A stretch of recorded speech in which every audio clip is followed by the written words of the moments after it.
ಇರುವಂತಿಗೆ ವನ ಆಗ್ಬಿಟ್ಟಿದೆ ನೋಡ್ತು. ಇದಕ್ಕೆ ಇರುವಂತಿಗೆ ಹೋಗಿದೆ, ವನ ಆಗೋಯ್ದು. ಇದು ಒಂದು ಗಿಡ ಇದ್ರೂ ಸಾಕು ನೋಡಿ, ಇಡೀ ಊರು ಆಗೋಗ್ತದೆ. ಎಷ್ಟೊಂದು ಇರುವಂತಿಗೆ ಹೂವಾಗಿದೆ ನೋಡಿ, ಎಲ್ಲ ಹಳದಿ ಬಣ್ಣದ ಹೂಗಳಿಂದ ತುಂಬ್ಕೊಂಡ್ಬಿಟ್ಟಿದೆ. ಒಂದು ಚಿಕ್ಕ ಗಿಡ ಇದ್ದರೆ ಎಲ್ಲ ಬಳ್ಳಿ ಥರ ಅದು ಹಪ್ಕೊಂಡು ಹೋಗುತ್ತೆ. ಎಷ್ಟು ಕ್ಲೀನ್ ಮಾಡಿದ್ರೂ ಕ್ಲೀನ್ ಆಗಲ್ಲ. ಲಾಸ್ಟ್ ಟೈಮ್ ಬಂದಾಗ ತೋರಿಸಿದೆ ನಿಮಗೆ, 1 ತಿಂಗಳ ಹಿಂದೆ ತೋಟ ಎಷ್ಟು ಕ್ಲೀನ್ ಇತ್ತು ಅಂತೇಳಿ. ಇವಾಗ ಮಳೆ ಬರ್ತಿದ್ದಂಗೆ ಎಲ್ಲ ತುಂಬ್ಕೊಂಡ್ಬಿಟ್ಟಿದೆ. ಮತ್ತು ಜೆಟ್ಟಿನ ನೀರೆಲ್ಲ ಹಾಕ್ತಾರಲ್ಲ. ಕರಿಬೇವಿನ ಸೊಪ್ಪು ಇಟ್ಕೊಂಡು ಹೋಗೋಣ ಅಂತ ಬಂದೆ.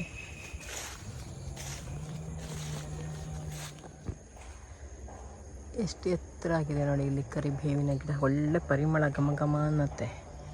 ಪಕ್ಕದಲ್ಲಂತೂ ತುಂಬ ಪುಟ್ಟ ಸಸ್ಯಗಳು ಉಟ್ಕೊಂಡಿದ್ದಾರೆ. ಬೀಜ ಬಿದ್ದಲ್ಲೆಲ್ಲ ನೋಡಿ ಎಷ್ಟೊಂದು ಗಿಡ ಉಟ್ಕೊಂಡಿದೆ. ತುಂಬ ಬೀಜ ಕೂಡ ಬಿದ್ಕೊಂಡಿದೆ ನೋಡಿ. ಇದೆಲ್ಲ ಕರಿಬೇವಿಂದೇ ಬೀಜ. ನಾನು ತಗೊಂಡೋಗಿ ಹಾಕಬೇಕಿದ್ನ.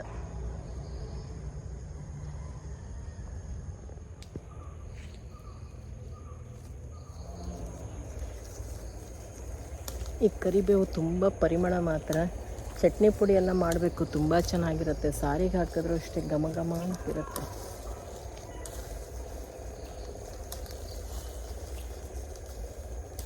ಹೇಗಾದರೂ ಮಳೆ ಬಿದ್ದು ನೆಲ ಎಲ್ಲ ತುಂಬ ತಂಪಾಗಿರುತ್ತಲ್ಲ, ಮತ್ತು ಕೀಳೋದು ಸುಲಭ. ಅದಕ್ಕೆ ಹೋಗುವಾಗ ಕರಿಬೇವಿನ ಗಿಡ ಕಿತ್ಕೊಂಡು ಹೋಗೋಣ ಅಂತ ನೋಡಿದ್ದೀನಿ ಈ ಸರಿ. ಬದುಕತ್ತ ಏನು ನೋಡಬೇಕು.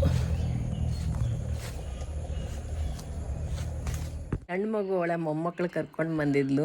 ಈ ಪಾಪುಗೆ 7 ತಿಂಗಳಾಯ್ತಂತೆ. ಈ ಪಾಪು ನೋಡಿದಾಗ ನನಗೆ ತುಂಬ ತಮ್ಮನ ಮಗಳ ನೆನಪಾಯಿತು. ತಮ್ಮನಿಗೂ ಮಗಳು ಹುಟ್ಟಿದ್ದಾಳೆ, ಅವಳಿಗೂ ಇಷ್ಟೇ ತಿಂಗಳಾಯಿತು. ನಾವಿನ್ನು ಅವಳನ್ನ ಎತ್ತಿ ಮುದ್ದಾಡೋಕ್ಕಾಗಿಲ್ಲ. US ಅಲ್ಲಿದ್ದಾರೆ ಅವರು. ಎತ್ತಿ ಮುದ್ದಾಡಬೇಕು ಅಂತ ತುಂಬಾ ಆಸೆ. ಯಾವಾಗ ನಮ್ಮ ಕೈಗೆ ಸಿಗುತ್ತೋ ಗೊತ್ತಿಲ್ಲ. ಅವರಿಗೆ ಪಾಪ ಬರೋದಕ್ಕೆ ವೀಸಾ ಸಿಗದೆ ಇರೋ ಕಾರಣ ಬಂದಿಲ್ಲ ಅವರಿನ್ನು.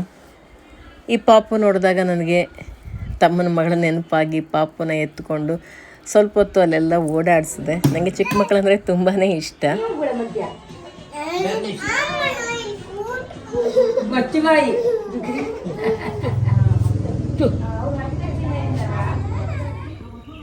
ನಿನ್ನ ತಮ್ಮನ ಕರ್ಕೊಂಡು ಹೋಗ್ತೀನಿ ನಾನು. ಅಡ್ಡಿಲ್ವೇ? ಅಡ್ಡಿ.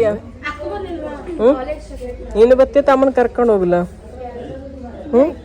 ಬೇಡವಾ? ಈಗ ಮೊಮ್ಮಕ್ಕಳು ಆಡ್ಸೋದೇ ಕೆಲಸ ಅಲ್ವಾ? ಹೌದಲ್ಲ?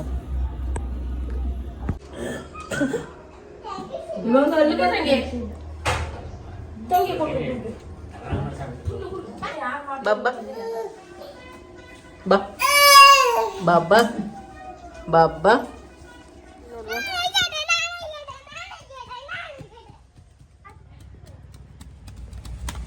ಅಣ್ಣ ನೀನು ಹಿಂದಾಕ್ಬಿಟ್ನಲ್ಲೇ. ಅಣ್ಣ ನೀನು ಹಿಂದಾಕ್ಬಿಟ್ಟ? ನೀನೇ ಫಸ್ಟಾ? ಬನ್ಸ್ ಮಾಡೋದಕ್ಕೆ 4 ಮೈಸೂರು ಬಾಳೆಹಣ್ಣು ತಗೊಂಡಿದ್ದಾರೆ. ಹಾಗೆಯೇ ಒಂದು ಅರ್ಧ ಚಮಚ ಸೋಡಾ, 6 ಚಮಚದಷ್ಟು ಸಕ್ಕರೆ, ರುಚಿಗೆ ತಕ್ಕಷ್ಟು ಉಪ್ಪು, ಸ್ವಲ್ಪ ಬಾಳೆಹಣ್ಣೆ. ಮೈಸೂರು ಬಾಳೆಹಣ್ಣೆ ಹುಳಿ. ಅದಕ್ಕೆ ಹುಳಿ ಮೊಸರನ್ನ ಬೇಕು. ಆಯಿ ಬನ್ಸ್ ಮಾಡ್ತಾರೆ.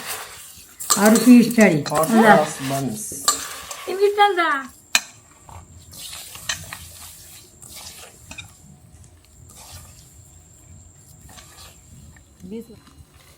ರಾಶಿ ಹೌದೇ.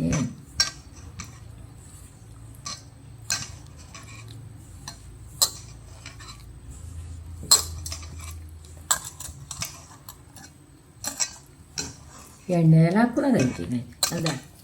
ಹೌದು, ಉಪ್ಪು ಆಯ್ಕ ಬಂದ್ ಮಾಡ್ತೈತಿ.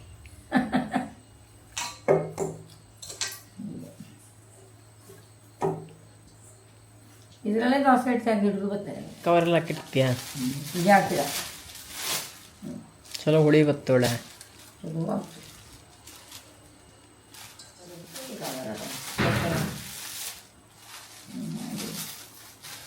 ಕಟ್ಟಿ ಇಡೋದು ಪಾತ್ರೆ ಒಳಗೆ ಹಾಕಿ.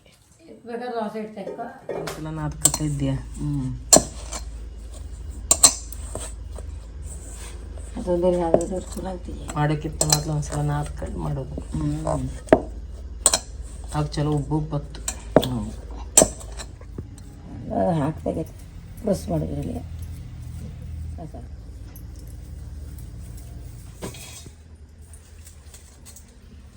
ಎರಡು ಸ್ವಲ್ಪ ಎಣ್ಣೆ ಹಚ್ಚಿ ಮಾಡ್ತಾ ಇದ್ದೀನಿ ನಾನು, ಯಾಕಂತಂದರೆ ಹಿಟ್ಟು ಹಾಕಿದರೆ ಎಣ್ಣೆ ಎಲ್ಲ ಹಿಟ್ಟಿಟ್ಟಾಗತ್ತೆ ಅಂತೇಳಿ. ಇಲ್ಲೂ ಕೂಡ ಎಣ್ಣೆ ಹಚ್ಕೊಂಡಿದ್ದೀನಿ ಹೋಳಿಗೆ ಪೇಪರಿಗೂ.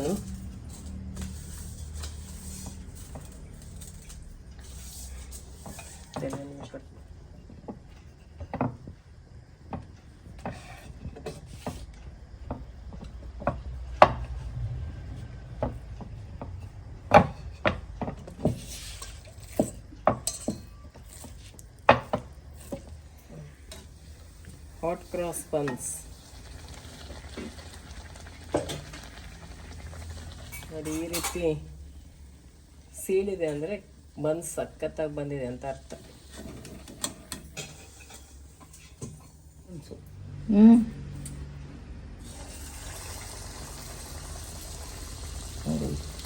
ದೊಡ್ಡ ಇದೆ ಮಾಡೋದು. ಮುಂಚೆ ಅಂದ್ರೆ ತೋರಿಸ್ತೇನೆ. ಮುಂಚೆ ಅಂದ್ರೆ ನೀವು ಬರೋ ಇರತ್ತಾ ನೋಡು. ಇನ್ನೊಂದು ನೀನೇ ಮಾಡ್ತೇವೆ. ಎಣ್ಣೆ ಹಚ್ಕೊಂಡು ಈ ರೀತಿ ಲಟ್ಟಿಸ್ಕೋಬೇಕು.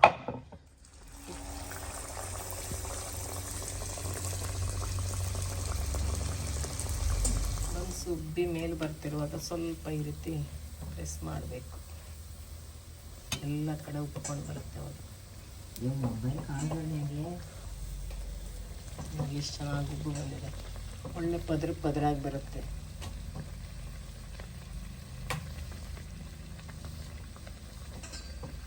ಸೈಡ್ ಚೆನ್ನಾಗಿ ಬೆಂದಿದೆ. ಕಲರ್ ಕೂಡ ನೋಡಿ ಎಷ್ಟು ಚೆನ್ನಾಗಿ ಬಂದಿದೆ.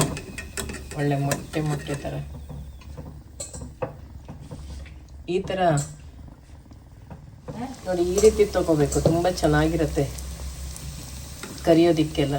ಎಣ್ಣೆ ಸ್ವಲ್ಪನೂ ನಿಂತ್ಕೊಳ್ಳೋದಿಲ್ಲ, ಎಲ್ಲ ಜಾರಿ ಹೋಗ್ಬಿಡತ್ತೆ. ಜಾಲರಿ ಹುಟ್ಟು ಅಂತ ಹೇಳ್ತೀವಿ ನಾವು. ನೀವೇನು ಹೇಳ್ತಿರೋ ಗೊತ್ತಿಲ್ಲ ನನಗೆ.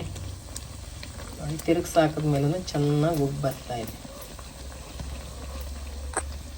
ಬನ್ಸ್ ನೋಡಿ ಎಷ್ಟು ಚೆನ್ನಾಗಿ ಬಂದಿದೆ ಅಂತೇಳಿ ನೀವು ಕೂಡ ಇದೇ ಥರ ಟ್ರೈ ಮಾಡಿ. ತುಂಬಾ ಚೆನ್ನಾಗಿರುತ್ತೆ. ಇವತ್ತು ಸ್ಪೆಷಲ್ ಡೇ, ಅಪ್ಪ ಅಮ್ಮನ ವೆಡ್ಡಿಂಗ್ ಆ್ಯನಿವರ್ಸರಿ ಇವತ್ತು. ಇವಾಗ ಬನ್ಸ್ ತಿನ್ನಬೇಕು. ತುಂಬ ಚೆನ್ನಾಗಾಗಿದೆ. ಇದು ಮೈಸೂರು ಬಾಳೆಹಣ್ಣಲ್ಲಿ ಮಾಡಿದಂಥ ಬನ್ಸು. ಮೈಸೂರು ಬಾಳೆಹಣ್ಣಲ್ಲಿ ಬನ್ಸ್ ಮಾಡಿದ್ರೆ ಯಾವಾಗಲೂ ತುಂಬಾ ಚೆನ್ನಾಗಿರುತ್ತೆ. ನೋಡಿ ಎಷ್ಟು ಚೆನ್ನಾಗಿ ಪದರಾಗಿ ಬಂದಿದೆ. ಅದು ಹೆಚ್ಚಾಗಿ ನಮ್ಮ ಸೈಡಲ್ಲೇ ಜಾಸ್ತಿ ಸಿಗೋದು ಅಂತ ಅಂದ್ಕೋತೀನಿ. ಅಮ್ಮ ನಾಳೆ ಬೆಳಿಗ್ಗೆ ತಿಂಡಿಗೆ ಕಲ್ಲಂಗಡಿ ಹಣ್ಣು ದೋಸೆ ಮಾಡಬೇಕು ಅಂತೇಳಿ ಇಲ್ಲಿ ಅಕ್ಕಿನ ತೊಳೆದು ನೆನೆ ಹಾಕ್ತಾ ಇದ್ದಾರೆ. ಅಕ್ಕಿನ ಕ್ಲೀನಾಗಿ ತೊಳೆದು ಅಕ್ಕಿ ಜೊತೆಗೆ ಸ್ವಲ್ಪ ಮೆಂತ್ಯ, ನಂತರ ಅವಲಕ್ಕಿಯನ್ನು ಹಾಕಿ ನೆನೆಸಿಟ್ಕೋಬೇಕು. ಕ್ಲೀನಾಗಿ ಅಕ್ಕಿ ತೊಳೆದು ಒಂದು 6 ಗಂಟೆಗಳ ಕಾಲ ನೆನೆಸಿಟ್ಕೋಬೇಕು. ನೋಡಿ ಇವಾಗ ಚೆನ್ನಾಗಿ ಕಲ್ಲಂಗಡಿ ಹಣ್ಣಿನ ಮೇಲ್ಭಾಗ ಕೆಂಪೆಲ್ಲ ತಿಂದಾದ್ಮೇಲೆ ಕೆಳಭಾಗ ಇರುತ್ತಲ್ಲ, ಅದನ್ನ ಕಟ್ ಮಾಡಿ ಈಗ ರುಬ್ಬೋದಕ್ಕೆ ಹಾಕ್ಕೊಂಡಿದ್ದಾರೆ ಅಕ್ಕಿ ಜೊತೆಗೆ. ನೋಡಿ ಬೆಳಿಗ್ಗೆ ದೋಸೆ ಎಷ್ಟು ಚೆನ್ನಾಗಿ ಬಂದಿದೆ ಅಂತ ಗೂಡಾಗಿ. ಅಮ್ಮ ಇವಾಗ ಬೆಳಗಿನ ತಿಂಡಿಗೆ ಕಲ್ಲಂಗಡಿ ಹಣ್ಣಿನ ದೋಸೆನ ಹಿಡಿತಾ ಇದ್ದಾರೆ.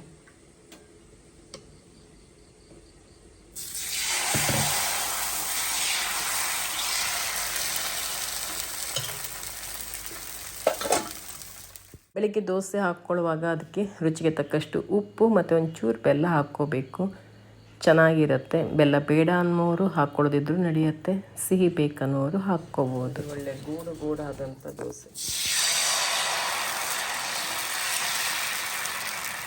ಹೌದು.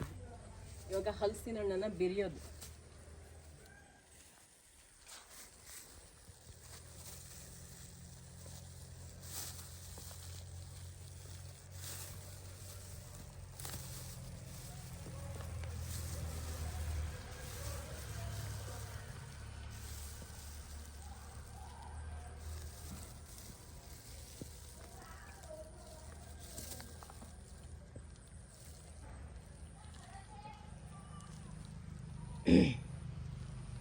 ಈ ಥರ ಹಲಸಿನ ಹಣ್ಣು ನೋಡಿದ್ದೀರಾ?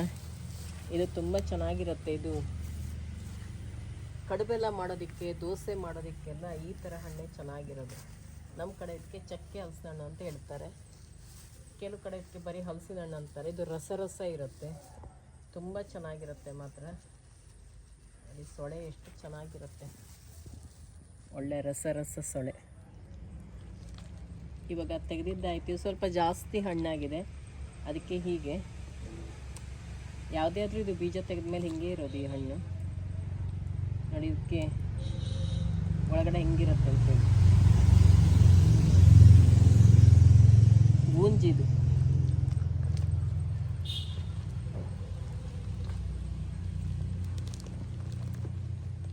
ಬೆಂಡು ಇದು ಈ ಥರ ಇರುತ್ತೆ ಬೆಂಡು.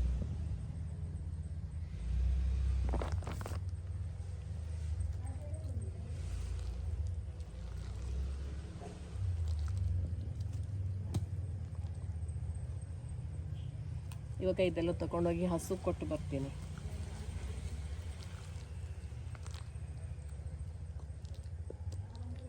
ಇಲ್ಲ ಅಂದರೆ ಇಲ್ಲೇ ಹಸು ಬಂದುಬಿಡತ್ತೆ, ಆ ಕಡೆ ಹಾಕಿ ಬಂದರೆ ಅದು ಅಲ್ಲೊಂದಿಷ್ಟು ಹಸುಗಳು ನಿಂತ್ಕೊಂಡಿದೆ, ಅಲ್ಲಿ ಕೊಟ್ಟು ಬರ್ತೀನಿ. ಇಲ್ಲ ಈ ಪರಿಮಳಕ್ಕೆಲ್ಲ ಪ್ರಾಣಿಗಳು ಬಂದುಬಿಡತ್ತೆ, ಹಸು ಮಂಗ ಎಲ್ಲ. ನೋಡು, ಮಳೆಗಾಲ ಅಂದರೆ ಎಲ್ಲ ನೋನಿ ಪ್ರಾಣಿಗಳು ಗೊತ್ತು. ತೆಗೆ ಗುಡುಗು ಹಂಗೆ ಗುಡುಗ್ತಿದ್ದಾನೆ.